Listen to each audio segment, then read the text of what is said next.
Baik, kita lihat sekarang fadilah-fadilah Utsman radhiyallahu anhu. Apa manaqibnya, apa kelebihan-kelebihan dimiliki oleh beliau radhiyallahu anhu. Tentu ini sahabat atau para ulama selalu mengumpul dari para sahabat, manaqib namanya ya, kelebihan-kelebihan yang bisa diambil pelajaran oleh kaum muslimin yang datang setelahnya. Garis bawahi ikhwah akhwat sekalian, kisah-kisah sahabat yang seperti ini, dan saya sudah titik beratkan di pertemuan pertama waktu Abu Bakar radhiyallahu anhu. Kisah-kisah seperti yang akan kita bahas ini ikhwan akhwat sekalian bukan sebuah seremoni, bukan secara kebetulan sampai kepada kita, bukan secara kebetulan si penulis buku menulis, kebetulan kita membahas pada kesempatan ini, kebetulan antum hadir dan dengar, bukan itu, bukan kebetulan. Tapi kata ulama, lebih peka kita memahami adalah Allah Azza wa Jalla menjaga kisah-kisah mereka dan disampaikan di kuping-kuping kita, makhluk-makhluk Allah yang beriman yang dikhususkan sehingga mendengar kisah-kisah mereka agar dicontohi, diciplak kehidupan mereka, diikutin, dan bukan mustahil kita mendapatkan jaminan surga bersama sahabat-sahabat yang mulia ini. Ditulis oleh atau penulis menyebutkan di sini poinnya adalah peran abadi dalam menyiapkan pasukan al-Ushrah atau perang Tabuk. Tabuk ini sebuah lokasi tentu sekarang masuk di kerajaan Saudi.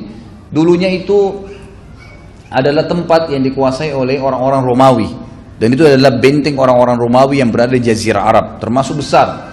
Dan di benteng itu terdapat kurang lebih 200 sampai 300 ribu pasukan Romawi. Nabi Muhammad SAW pada saat itu mengumandangkan jihad dan ingin mengekspansi Islam di luar daripada Hijaz, Mekah dan Madinah, gitu kan? Mau coba lebih jauh ke perang Tabuk. Maka Nabi SAW pun membentuk pasukan. Pada saat itu Nabi SAW mengajak, dan keadaan Madinah pada saat perang Tabuk itu betul-betul ada cobaan untuk kaum muslimin. Ya, ini yang membuat akhirnya banyak orang munafik nggak ikut. Karena pada saat itu kata penulis di sini, muslimin pada saat itu berat untuk keluar sebagian besar mereka, karena pada saat itu buah-buahan memasuki masa panen. Artinya mereka akan panen kurma-kurmahnya, anggurnya, delimahnya, gitu kan? Yang pada saat itu memang mereka dagangkan. Dan bayangan pohon-pohon demikian teduh karena banyaknya buah yang akan dipanen, sehingga orang-orang memilih tinggal dan tidak menyukai berangkat keluar. Kecuali yang memang Allah Subhanahu wa taala berikan petunjuk pada saat itu, dan akhirnya mereka keluar. Dan seluruh sahabat yang tulus kepada Nabi sallallahu alaihi wasallam akhirnya menerima perintah Nabi sallallahu alaihi wasallam, dan mereka berlomba-lomba berinfak, dan yang tinggal di Madinah hanya orang-orang munafikin. Waktu Nabi sallallahu alaihi wasallam mengumandangkan jihad, maka datanglah pada saat itu Abu Bakar, orang yang pertama mendatang untuk membawa semua hartanya, yaitu 4.000 dirham. Pada saat itu beliau memiliki di kantongnya 4.000 dirham. Maka beliau pun datang dan mengeluarkan semua 4.000 dirham itu. Rasulullah SAW bertanya padanya, apa yang kau sisakan untuk keluargamu wahai Abu Bakar? Abu Bakar mengatakan, Allah dan Rasulnya. Perlu dikasih barai satu hal di sini Bapak Ibu sekalian. Abu Bakar radhiyallahu anhu waktu menginfakkan 4.000 dirham ini adalah harta yang sedang ada di tangannya. Harta yang sedang ada di tangannya. Beliau tidak menjual kebun kurmahnya, beliau punya usaha, gitu kan? Ada peternakan yang beliau miliki, beliau tidak menghabiskan itu. Jadi perlu digarisbawahi, karena banyak juga diantara dai-dai kita yang salah faham. Mereka mengatakan Abu Bakar mengambil semua hartanya, nggak ada lagi yang ditinggal sama sekali. Yang dimaksud ini adalah harta yang sedang dipegang pada saat itu. Jadi bukan berarti semua aset dijual, enggak.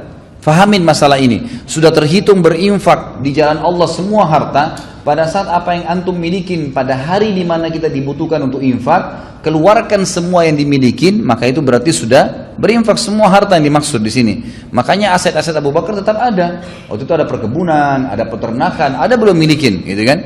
Ini perlu difahamin. Jadi di sini waktu Abu Bakar mengatakan, aku meninggalkan Allah dan Rasulnya, maksudnya untuk kebutuhan hari-hari ini, ya Allah dan Rasulnya yang mengambil alih. Mungkin nanti akan ada hasil panen dari kebun saya mereka makan, mungkin mereka bisa menyembelih hewan dari peternakan saya sehingga mereka makan. Jadi ada ikhtiar Abu Bakar secara manusiawi, duniawi yang emang sudah dipersiapkan, gitu kan? Ini perlu dipahamin. Kemudian Umar bin Khattab datang dan membawa setengah hartanya. Kemudian tidak tertinggal juga Abbas bin Abdul Muttalib, paman Nabi SAW yang masuk Islam. Kemudian Talha bin Ubaidillah radhiyallahu majma'in, Abdurrahman bin Auf, dan mereka membawa 200 uqiyah. Saya ingin ditiberatkan dulu kalimat ini ya, 200 uqiyah. Perlu kita tahu, kita mau tahu nih Seberapa besar sih infaknya sahabat? Seperti kita kan selama ini 1.000, 10.000 rupiah, berputar di 100.000 rupiah. Perhatikan bagaimana infaknya para sahabat, ikhwan akhwat sekalian. Makanya pada saat kita merenungi, nanti saya akan sebutkan dan kita pertemukan dengan rupiah kita, itu sesuatu yang tidak masuk di akal. Subhanallah, infak mereka ini luar biasa. Sangat pantas waktu Nabi SAW mengatakan, la tasubbu ashabi, jangan pernah caci maki sahabatku, kata Nabi SAW. Lau anna ahadum minkum anfaqa mithlu uhudin zaban ma balaga muddi ahadihim. Kalau seandainya kalian ini semua berinfak seperti gunung Uhud, emas semua, belum bisa mendapatkan satu mud, satu genggaman infak mereka. Kok bisa? Seperti apa memahaminya? Perhatikan. Sahabat datang membawa dua, di antara sahabat yang disebutkan Abbas, Talha, Abdurrahman bin Auf. Mereka datang membawa, itu juga dengan Sa'ad bin Ubadah, Muhammad bin Maslamah, Asim bin Adi, mohon maaf, sampai di sini, sampai Muhammad bin Maslamah, membawa 200 uqiyah. Satu uqiyah ini nilainya sama dengan kurang lebih 119 gram perak. Sama dengan 119 gram perak. Kalau kita lihat di sini mereka membawa 200 uqiyah. Kalau 200 itu ya dikali dengan 119, karena satu uqiyah 119 gram perak. Jadi kalau 200 uqiyah berarti kita kalikan 200 uqiyah dikali 119 gram perak, itu keluarnya kurang lebih 23.800 gram perak ya. Ini kalau kita kali, tentu sekarang perak harganya jauh dengan emas. Tapi kalau di zaman Nabi SAW, perak sama emas sangat dekat harganya. Dari sisi lain, cara hitungannya juga adalah 5 uqiyah. Jadi tadi kan 200 uqiyah. 5 uqiyah itu sama dengan 595 gram perak. Jadi kalau antum pernah belajar bab zakat, kalau zakat itu nisabnya 85 gram emas atau 595 gram perak, gitu kan? Nah, 595 gram perak ini untuk nisab zakat sama dengan 5 uqiyah. Sama dengan 5 uqiyah. Kadar kalau kita lihat di sini, ya, 5 uqiyah itu sama dengan 85 gram emas. 595 gram perak sama dengan 85 gram emas. Kalau kita kali di sini 200 uqiyah, itu kurang lebih keluarnya dalam emas 3.400 gram emas. Kalau kita kali dengan 500.000 sekarang harga emas misalnya, itu kurang lebih uangnya 1,7 miliar. Infaknya sahabat ini membawa 200 uqiyah perak itu, 200 uqiyah itu sama dengan 1,7 M sekarang. Ada nggak orang begitu jihad infak begini? 100 juta aja syukur, gitu kan? Tapi ini infak mereka yang mereka tunjukkan. Baik, ini bertahap ya. Ini sahabat-sahabat yang infak pada saat itu. Utsman akan datang lebih daripada itu. Perhatikan baik-baik di sini. Kemudian dikatakan datang lagi sahabat yang lain bernama Asim bin Adi radhiyallahu anhu. Beliau menyerahkan 90 wasak kurma. 90 wasak kurma. Satu wasak itu, ikhwah, ini 90 wasak ya. Satu wasak itu ukurannya 60 sa'. Satu sa' itu sama dengan 4 mud, dan 1 mud itu ukuran 2 telapak tangan manusia. Artinya satu sa' itu ukurannya sama dengan 2,5 kilo kali 4, berarti 10 kilo. Satu sa' itu sama dengan 10 kilo kurma. Ini satu wasak 60 sa', ya. Satu wasak 60 sa'. Sementara sahabat ini bawa 90 wasak. Hitungannya begini. Berarti kurang lebih, kalau saya hitung-hitung kemarin pakai kalkulator di tempat saya, gitu. Ini luar biasa. Sama dengan kalau satu sak itu 10 kilo dikali 60 sak untuk mendapatkan satu uqiyah saja sama dengan 600 kilo. Berarti satu wasak itu sama dengan 600 kilo kurma. Satu wasak. Sahabat ini radhiyallahu anhu Asim bin Adi membawa 90 wasak. Berarti 600 kilo kali 90 wasak sama dengan 54.000 kilo kurma. Kalau kita hitung kurma yang paling murah sekarang 30.000 lah, anggap 30.000 rupiah. Itu keluarnya ikhwah sekalian dan akhwat 1,6 miliar, 1.620.000 rupiah. Itu diinfakkan pada saat itu 90 wasak kurma. Wasak itu Apa kalau kita sekarang gentong-gentong besar dibawa untuk diinfakkan jihad di jalan Allah Subhanahu wa taala. Ini satu hal yang luar biasa gitu. Kemudian kata penulis, beliau pun menyerahkan Asim bin Adi radhiyallahu anhu menyerahkan 90 wasak kurma sebagai sedekah. Ibu-ibu juga tidak mau ketinggalan. Mereka membantu apa yang mereka berikan. Ummu Sinan Al-Asadiyah berkata radhiyallahu anha, aku melihat selembar kain yang terbentang di hadapan Nabi SAW di rumah Aisyah radhiyallahu anha, penuh berisi masak.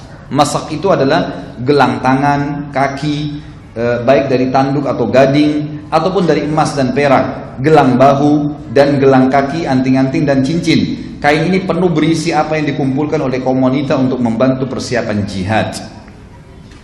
Seorang sahabat, ini yang saya bilang tadi, mungkin tolak ukurnya bukan miliardernya, tapi tolak ukurnya bagaimana upaya dia mengeluarkan apa yang dia dapatkan. Ada seorang sahabat namanya Abu Aqil, diangkat oleh penulis di sini.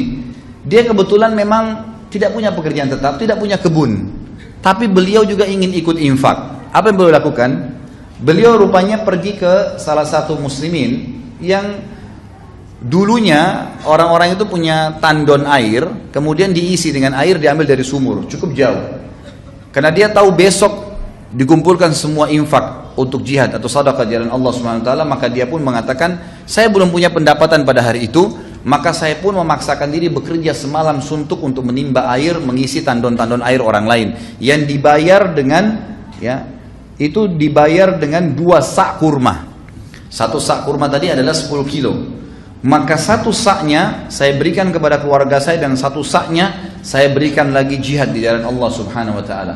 Yang ikhwah begini, sederhananya begini. Pernah nggak antum terima gaji 2 juta, 1 juta langsung dikasih jalan Allah, setengahnya langsung pada saat itu, tanpa ragu dan yakin dengan janji Allah. Ini bukan hal yang ringan, ini bagaimana sahabat lakukan gitu kan. Semalam suntuk, hasil kerjanya setengah mati nggak tidur, dikasih setengah di jalan Allah Subhanahu wa taala. Pada saat itu dikatakan Utsman bin Affan datang. Setelah sahabat semua ini berikan infaknya, datanglah tokoh kita ini radhiyallahu anhum ajma'in. Utsman bin Affan waktu dengar hal tersebut dan sudah lihat orang-orang berinfak, maka beliau kebetulan datang dan mengantongi 1000 dinar. 1000 dinar ini langsung dihadapkan atau ditaruh di depan Nabi Shallallahu Alaihi Wasallam. Ya, ada kain di depan Nabi, ditaruh semua sampai kain itu penuh. Perlu kita tahu, 1 dinar ini hitungannya sama dengan 4,25 gram emas. 4,25 gram emas. Itu 1 dinar. Utsman bawa 1000 dinar. Berarti 4,2 gram itu kalau dikali 1000 dan dikali nilai emas sekarang anggap 500.000, jumlahnya itu 2.125.000 gitu kan. Ini infaknya Utsman bin Affan. Pada saat itu ada di kantongnya, gitu kan. Kita nggak tahu bagaimana berpikir, mungkin jangan dianggap dengan uang rupiah yang berat ya. Karena memang kalau 2 miliar di kantong ini bingung juga bagaimana. Tapi pada saat itu memang hitungan dinar emas. Dia mengeluarkan pada saat itu spontan 1000 dinar emas yang senilai dengan 2.125.000 rupiah. Itu luar biasa gitu. Maka Nabi SAW waktu lihat, karena ini orang yang paling besar infaknya. Tadi sahabat yang paling besar 1,7 M gitu kan. Ini sudah 2 M lebih. Maka Nabi SAW langsung bersabda untuk Utsman bin Affan pada saat itu, tidak akan ada yang membahayakan Utsman dari apapun yang dia lakukan setelah hari ini. Tidak akan ada yang membahayakan Utsman dari apa yang dilakukan setelah hari ini. Jadi 2 kali diucapkan. 2 kali diucapkan. Pada saat itu, teman-teman sekalian, ya, yang perlu kita tahu, ulama hadis menanggapi mengatakan yang dimaksud Utsman setelah infak ini, apapun yang dia lakukan Allah maafkan di dunia, dan ini juga tidak akan membahayakan dia melalui timbangan pada hari kiamat, dan dia akan masuk surga tanpa hisab. Ini yang dimaksud. Ini yang dimaksud. Utsman bin Affan pada saat mendengar Nabi SAW memotivasi ya, agar mereka berinfak, beliau langsung memberikan tadi 1000 dinar dan tidak cukup di situ. Beliau pun akhirnya pulang ke rumahnya, karena pada saat beliau memberikan 1000 dinar, selalu Nabi SAW kalau terima infak sahabat, karena ini Tabuk jauh, mungkin kurang lebih 1000 km dari kota Madinah, jauh. Sekarang aja orang kalau naik mobil kecepatan tadi 100 km bisa 10 jam, yang itu baru sampai di sana. Bagaimana zaman dulu dengan kuda, dengan unta, dengan jalan kaki, mana panas, mana tidak ada penjual. Kalau sekarang haus tinggal mampir di pom bensin bisa beli minuman. Zaman dulu nggak ada. Maka Nabi SAW butuh bekal yang besar nih.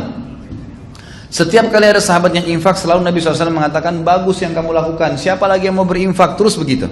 Termasuk waktu Utsman bin Affan datang memberikan 1000 dinar, ternyata Nabi SAW mengatakan, dari hadis Fadilah Utsman, lalu dikatakan, siapa lagi yang mau berinfak? Kami masih membutuhkan. Lalu Nabi sebutkan, kami membutuhkan kuda dan unta untuk tunggangan. Perhatikan di sini, Ibnu Syihab Az-Zuhri berkata dalam buku beliau, rahimahullah, dalam perang Tabuk, Utsman membantu pasukan pada saat itu ya, setelah memberikan 1000 dinar atau 2,1 miliar tadi itu, dia juga membawa 940 ekor kuda yang diikuti dengan 940 ekor unta yang dilengkapkan dengan 60 ekor kuda sehingga jumlahnya mencapai 1000. Sebagian riwayat terbalik, Utsman bin Affan membawa 940 ekor kuda yang dilengkapkan dengan 60 ekor unta. Perlu teman-teman tahu ya, kuda-kuda yang dipakai berperang ini di zaman dulu ini sama dengan kuda-kuda yang dipakai tanding sekarang. Kalau teman-teman yang pernah ikutin atau tahu, kuda yang dipakai untuk tanding itu harganya sekarang sampai 1 miliar. Harga kuda yang bagus gitu kan, untuk dipakai tanding yang besar, yang kekar, sampai 1 miliar harganya. Utsman bin Affan menyiapkan 940 ekor, kan itu. Kalian bayangkan kalau harga rupiah sekarang sebetulnya 940 miliar. Ya, disiapkan kuda-kuda yang kekar, tidak cukup di situ. Waktu Utsman ceritanya membawa 10 ekor, ya Rasulullah, ini 10 ekor kuda saya bawakan dan tidak cukup kuda saja. Utsman bin Affan mengatakan, ya Rasulullah, sudah lengkap semua. Di kuda itu sudah siap ada baju besinya kuda. Jadi kuda kalau mau dipakai berperang itu juga dilapisin baju besi biasanya. Ada baju besi, pelanah-pelanahnya, kemudian mujahid yang mau naik di atasnya butuh perisai dan butuh pedang. Utsman sudah siapin. Kemudian di sebelah kiri kanannya kuda itu ada kantong yang siap membawa bekal dia. Sama Utsman dilengkapin semua. Jadi seperti kalau sekarang mobil tank sudah sama bensinnya, udah sama peluru-pelurunya, udah semua lengkap untuk pergi dan pulang, gitu kan? Jadi perlengkapan perang yang luar biasa ini. Pesawat tempur udah disiapin semua sama bensin-bensinnya untuk sampai selesai perang. Perang berapa hari?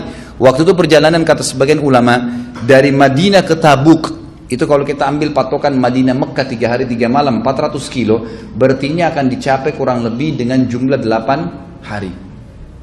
8 sampai 9 hari pergi, hadir di peperangan sana, butuh makanan dan minuman, kemudian pulang lagi ke Madinah juga sama. Utsman bin Affan menyiapkan awalnya 10 ekor kuda lengkap dengan semua perlengkapan mujahid tinggal naik, pakai baju pedangnya, perisainya, makanannya, minumannya semua lengkap sampai ke sana, gitu kan? Seperti itu.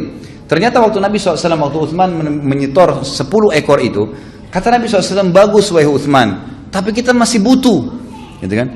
Utsman nggak tahu butuh berapa, diambil lagi 10 ekor sama dia. Ini ya Rasulullah, 10 ekor lagi, lengkap sama semua perlengkapannya, jadi 20 ekor. Kata Nabi SAW, baik wahai Utsman, siapa lagi yang mau berinfak? Sahabat yang lain sudah pada diam nih. Utsman mengatakan, kalau begitu masih butuh, ambil lagi 10 ekor, 30 ekor, ini ya Rasulullah, lengkap dengan semua perlengkapannya, tinggal perang. Kata Nabi SAW, bagus wahai Utsman, masih perlu lagi, dibawa lagi, ya, gitu. Terus begitu. Dalam riwayat yang dikatakan Utsman bin Affan mendatangkan 100 ekor kuda, ini sama lengkap semua, gitu kan? Selesai Nabi bilang masih perlu, bawa lagi 100 ekor, masih perlu 100 ekor lagi, terus sampai mencapai 940 ekor. Dan Utsman berkata, ya Rasulullah, kuda saya sudah habis, ini semua kuda yang saya milikin, 940 ekor semua. Tapi kalau anda masih butuh ya Rasulullah, saya akan lengkapkan menjadi 1000 dengan 60 ekor unta, gitu kan? Dan unta ini juga yang dipakai berperang bukan unta sembarangan, bukan unta yang biasa diternak, gitu kan?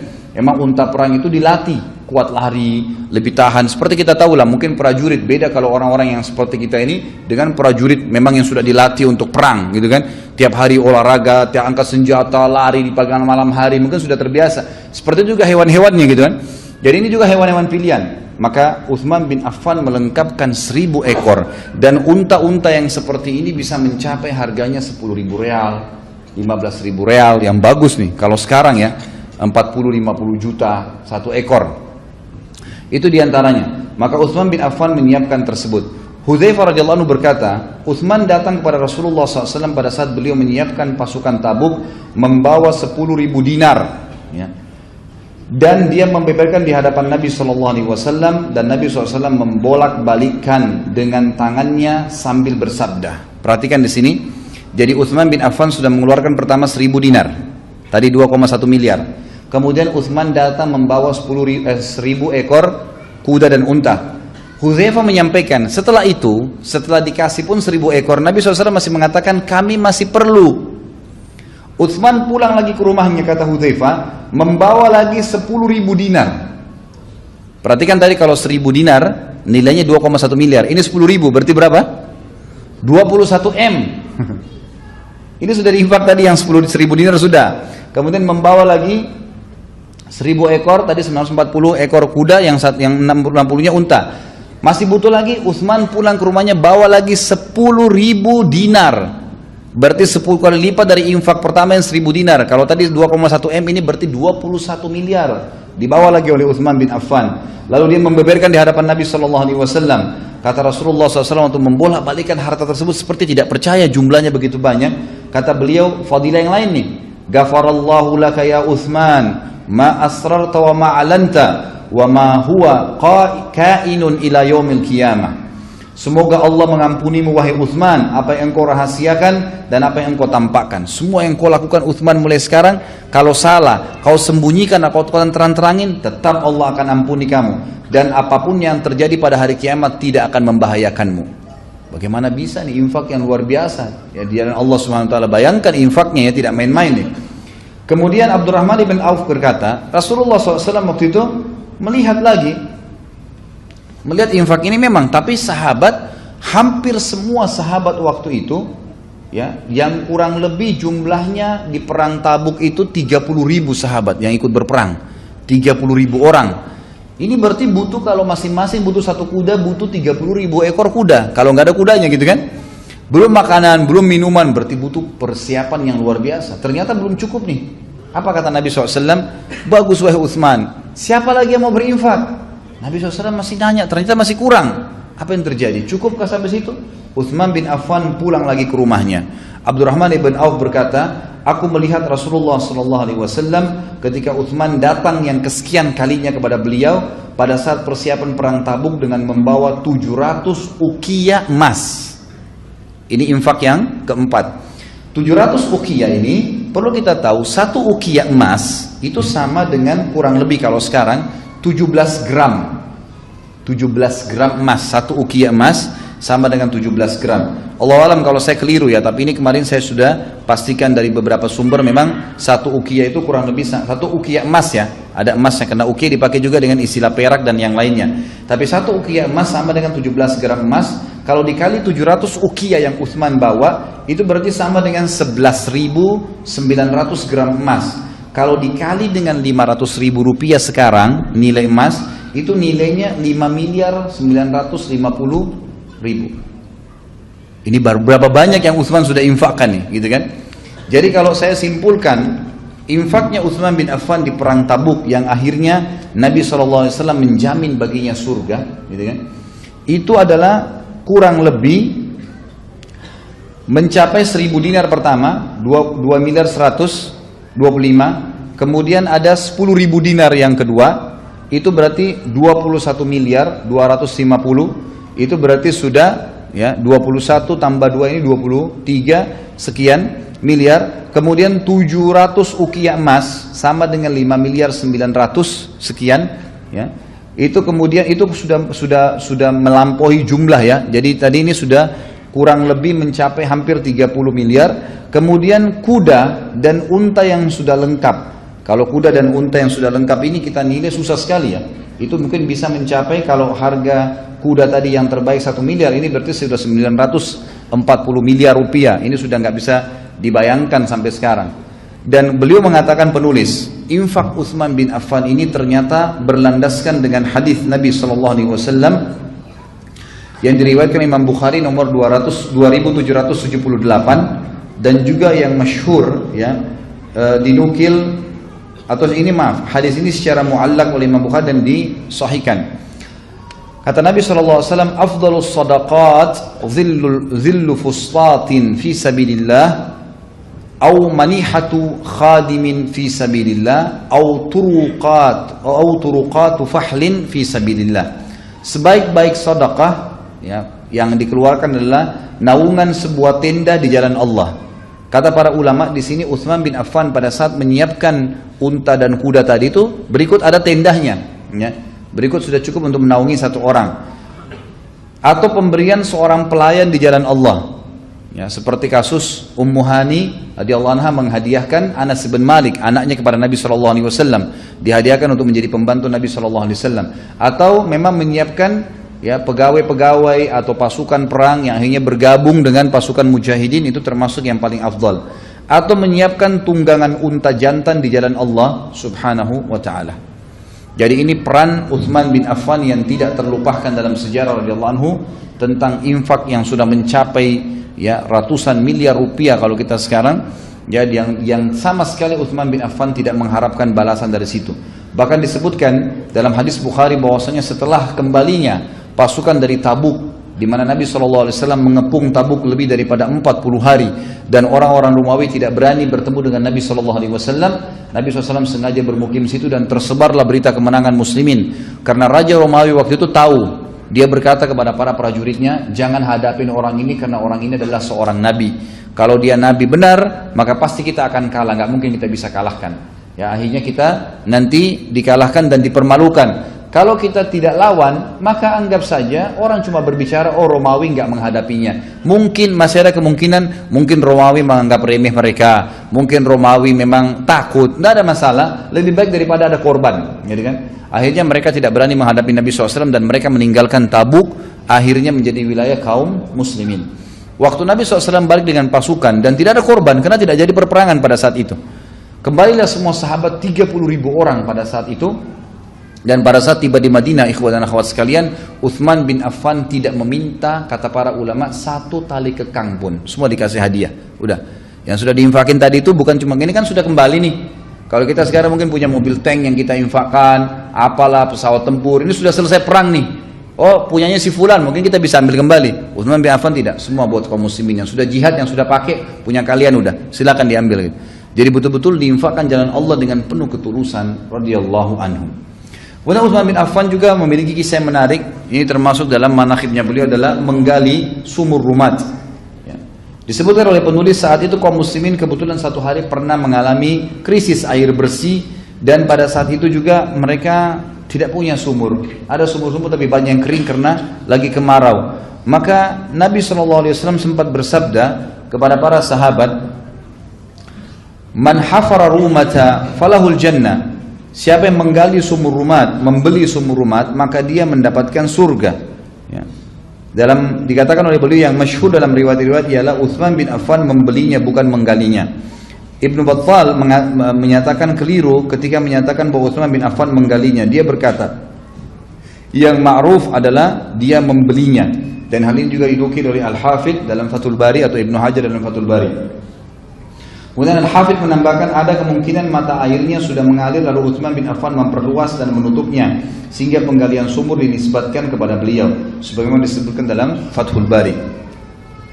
Utsman bin Affan pun pada saat itu mengetahui bahwasanya sumur rumat ini dimiliki oleh seorang Yahudi dan Yahudi ini kalau kaum muslimin yang mau beli maka kalau mau ambil dijual mahal, sementara kalau orang-orang Yahudi yang ambil maka diberikan cuma-cuma. Ya. Maka Utsman bin Affan datang dan menantang Yahudi tersebut sambil berkata, wahai Yahudi, kalau saya mau beli sumur ini, berapa kau mau beli? Berapa kau mau jual? Ini perlu kita garis bawahi ikhwan akhwat sekalian. Utsman bin Affan di sini ingin memperlihatkan kepada orang Yahudi ini kekuatan kaum muslimin, sekaligus memang ingin memenuhi kebutuhan muslimin. Maka dia berkata kepada Yahudi tersebut, berapa kau ingin jual sumur ini? Yahudi tersebut dengan sombongnya menyebutkan harga yang sampai sekarang tidak ada orang beli sumur semahal itu. Dia mengatakan saya mau jual ini dengan 20.000 dinar emas, 5 miliar rupiah. Kalau kita sekarang jumlahnya, nggak ada ikhwah kalau sekarang ada orang sekarang beli sumur 5 miliar, Ada proyek yayasan saya, sumur yang paling leks sudah dengan pakai pompa air segala, itu 12,5 juta.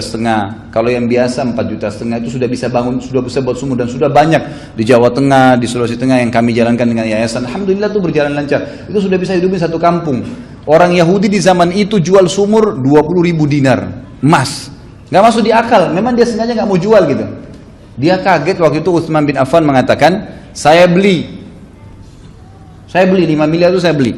Utsman bin Affan pulang bawa 20.000 dinar emas dikasih ke Yahudi. Saking senangnya Yahudi ini, dalam kisah ini dikatakan, maka dia langsung mengatakan, Utsman ambil aja sumur ini dan kebun kurmanya sekalian. Jadi ada kebun kurma di belakangnya, karena harganya nggak masuk di akal waktu itu kan. Kasih semua sama kebun kurmanya. Pada saat itu ikhwan akhwat sekalian, kita perlu tahu bahwasanya orang-orang hidup dari sumur. Ya, zaman itu sampai sekarang beberapa wilayah kaum muslimin atau manusia mungkin ya umumnya, kalau masih belum masuk air saluran bersih dari pemerintah, kalau kita PDAM sekarang, maka tentu masih menggunakan sumur, intinya gitu.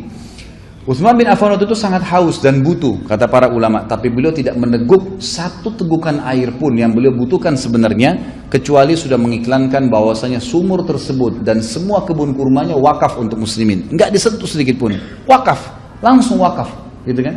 Padahal beliau butuh, enggak diwakafin. Maka berjalanlah pada saat itu. Dan Nabi SAW sudah mengatakan, siapa yang membeli sumur itu, namanya sumur rumah, maka dia pasti masuk surga. Artinya ada jaminan buat Utsman gara-gara beli sumur tersebut. Dan ini juga sebuah pelajaran besar ikhwah akhwat sekalian ya. Jangan tunda melakukan sebuah perbuatan kebaikan pada saat ada kesempatan. Kadang-kadang kita subhanallah dorong-dorongan. Nah, dan ini tradisi kita terutama di Indonesia, mohon maaf saya bahasakan, kadang-kadang gitu. Ya, ada orang saf awal kosong, silakan pak, gitu kan. Antum yang masuk duluan, gitu kan. Kok orang lain yang didorong di saf awal? Antum lebih butuh. Kalau masih ada kosong, baru ajak orang lain. Ini enggak orang lain didorong untuk buat amal. Itu berinfak orang miskin. Bantu pak, kesian pak. Dia sendiri enggak keluarin, gitu kan. Loh, antum duluan yang melakukan itu, gitu kan. Karena kalau kita melakukan lebih dulu dan menjadi contoh bagi orang lain, itu akan luar biasa, gitu kan. Apa kata Nabi SAW dalam hadis Bukhari yang lain, dan ini yang diambilkan oleh Utsman bin Affan. Pertanyaannya, apakah sahabat-sahabat lain tidak ada yang bisa beli sumur itu? Kata ulama, banyak yang bisa. Tetapi waktu Nabi SAW ucapin, yang pertama bergerak Utsman, langsung dia yang ambil alih. Dia nggak nunggu gitu. Ini yang penting ya. Akhirnya memang dialah yang merebut pahalanya, gitu kan? Ingat pada saat hadis Bukhari yang menjelaskan, kata Nabi SAW, ada 70.000 umatku yang masuk surga tanpa hisab, gitu kan? Lalu pada saat setelah jelaskan, ada seorang sahabat berdiri mengatakan, Ukasha ya Rasulullah, doain saya termasuk 70.000 itu. Nabi mengatakan, kau dapat. Ada yang berdiri lagi, saya juga Rasulullah. Sudah nggak bisa, Ukasha sudah dahului kamu. Memang begitu kata Nabi SAW. Sebagian ulama bilang, memang Ukasha orang yang layak masuk. Tapi bisa saja, makna lainnya adalah, siapa yang lebih jeli menangkap peluang itu, kesempatan. Jangan ditunda, gitu kan? Jangan ditunda. Dalam hadis Bukhari yang lain dikatakan, pernah Nabi SAW melihat ada satu kaum yang masuk ke Madinah. Ini keluar sedikit dari kisah Utsman bin Affan, kisah secara umum. Maka datanglah beberapa orang-orang dari Badui, dari padang pasir yang miskin sekali. Kata Nabi SAW, dalam riwayat ini dikatakan, saking miskinnya sampai wajah mereka itu kelihatan seperti gosong, rambut mereka penuh dengan debu, kemudian baju mereka itu saking miskinnya mereka nggak punya kecuali satu kain. Kain itu diikat di leher dan diikat di belakangnya. Jadi kalau ada angin tersingkap auratnya. Susah sekali hidupnya. Nabi SAW waktu lihat mereka sudah mau matang ke masjid Nabi nih, mau minta sumbangan, mau minta bantuan. Lalu Nabi SAW naik di atas mimbar lalu mengumpulkan muslimin lalu berkata, wahai muslimin, berinfaklah sebelum datang hari di mana tidak ada manfaat lagi harta kalian, sebelum kalian menyesal. Ya, berinfaklah dimotivasi oleh Nabi SAW. Terus begitu, apa yang Allah janjikan pasti benar, gitu kan? Dan berinfaklah walaupun bisyikit tamar, walaupun dengan satu buah kurma. Ya, kata sebagian ulama hadis adalah kalau kalian punya kurma cuma satu butir di rumah, potong dua, setengahnya kasih fakir miskin, setengahnya kamu makan, gitu kan? Sampai begitu. Apa yang terjadi? Waktu Nabi SAW sampaikan, sahabat banyak yang diam. Ada satu sahabat berdiri, langsung mengeluarkan semua yang ada di tangannya pada saat itu. Dia keluarkan berapa dirham gitu ya, saya lupa riwayatnya, mungkin sekitar 15-16 dirham dikasih sama dia. Ini ya Rasulullah, untuk mereka. Langsung dia mulai. Apa kata Nabi SAW? Keluarlah hadis. Siapa yang menghidupkan sebuah sunnah yang baik, man sanna fil islami sunnatan hasanah, siapa yang menghidupkan sebuah perintah yang baik, ya, falahu ajruhu wa ajru man amilah ba'dahu, dia akan dapat pahalanya dan pahala orang yang melakukan yang mengikuti setelahnya. Kan gitu. Jadi di sini kita lihat orang yang bergegas mengerjakan itu. Utsman bin Affan sangat jeli melihat peluang tersebut. Jadi tidak menyia-nyiakan kesempatan. Dan ini satu hal yang harus kita pupuk dalam diri kita. Utsman bin Affan radhiyallahu anhu juga, Bapak Ibu sekalian, punya sebuah azam dalam dirinya. Setiap hari Jumat beliau bebaskan budak. Setiap hari Jumat bebasin budak. Jadi memang dijadwalin tuh, gitu kan. Mungkin kalau sekarang tidak ada budak, setiap Jumat saya memberikan makan 10 orang miskin, 100 orang miskin, gitu kan. Bahkan pernah saya sampaikan, kalau antum ikutin ceramah di beberapa ceramah saya yang lain, saya lupa di judul apa, saya bilang Syekh bin Baz rahimahullah, beliau melakukan perintah-perintah Nabi SAW ini, beliau melakukan infak-infak, sedekah di jalan Allah ini, tanpa menentukan waktu malah. Setiap hari beliau selalu membuka rumahnya untuk makan bebas gratis 600 orang. Setiap hari. Bahkan sebagian muridnya menukil itu di pagi, di siang hari dan malam hari. Jadi beliau punya rumah, di sebelah rumahnya itu dibuka sebuah tempat, dipasang AC, cuman atap begitu, kemudian nanti dibuka pintunya, semua orang yang nyapu jalanan, orang yang lewat, siapa saja bisa mampir. Sudah tahu, oh rumah ini makan gratis, disiapin, makanannya bagus, leks, mewah, semua daging kambing, makanannya enak, ditaruh dengan sufra panjang untuk 600 orang, siang dan malam, berarti 1.200 orang per hari. Kita subhanallah ngeluarin 1 bungkus nasi padang aja setahun sekali bagus gitu. Semestinya sering saya bilang, dan saya coba bilang sama istri saya, sama anak-anak saya, ingat, kalau kita sedang merasakan sebuah nikmat dan mau Allah langsung jaga nikmat itu, lakukan coba ini. Saya bilang sama mereka, misal kita lagi makan, kalau ikhwah-akhwat mau terapkan juga satu hal yang positif. Kita lagi makan di rumah makan misalnya, anggap rumah makan Padang tadi kita makan misalnya. Kemudian kita makan enak, nyaman, bayar 200.000 untuk keluarga. Pernah gak antum berpikir agar nikmat itu bertambah dan antum langsung syukuri? Keluarkan nilai yang sama, beli nilai yang sama, dengan makanan yang sama tadi nikmatnya, keluar dari rumah makan kasih kepada fakir miskin. Maka itu satu perbuatan yang luar biasa, langsung mensyukuri nikmat Allah pada saat itu, dan itu akan mempertahankan nikmat tersebut karena kita langsung syukurin. Kan gitu. Jadi bersyukur itu bisa dengan ucapan lisan dan juga aplikasi lapangan. Ini yang harus kita ketahui. Disebutkan dalam kisah di sini oleh beliau, disebutkan kedermawan Utsman bin Affan radhiyallahu anhu tidak hanya sebatas menyiapkan pasukan Tabuk semata, tapi sebatas menggali sumur atau membeli sumur rumat. Lebih dari itu, Utsman bin Affan selalu dan senantiasa membantu setiap muslim yang berada dalam kesulitan, menolongnya, meringankan bebannya, dan membantunya dalam kekurangan dan kemiskinan. Utsman bin Affan radhiyallahu anhu menetapkan perjanjian atas dirinya dan dia tidak menyelisihinya selama dia hidup. Selalu, setiap Jumat dia memberdayakan seorang hamba sahaya. Dia membeli seorang hamba sahaya tersebut dari majikannya dengan harga berapapun, lalu dia memberdayakannya tanpa menawarnya. Jadi khusus ini ya. Jadi beliau betul-betul beli, bebaskan budak, berapa dibilang langsung dibayar, tidak ditawar sama dia. Karena dia tahu ini adalah di jalan Allah subhanahu wa ta'ala. Kata beliau, ini semua demi mendapatkan nikmat melihat wajahnya Allah Tuhannya yang maha tinggi.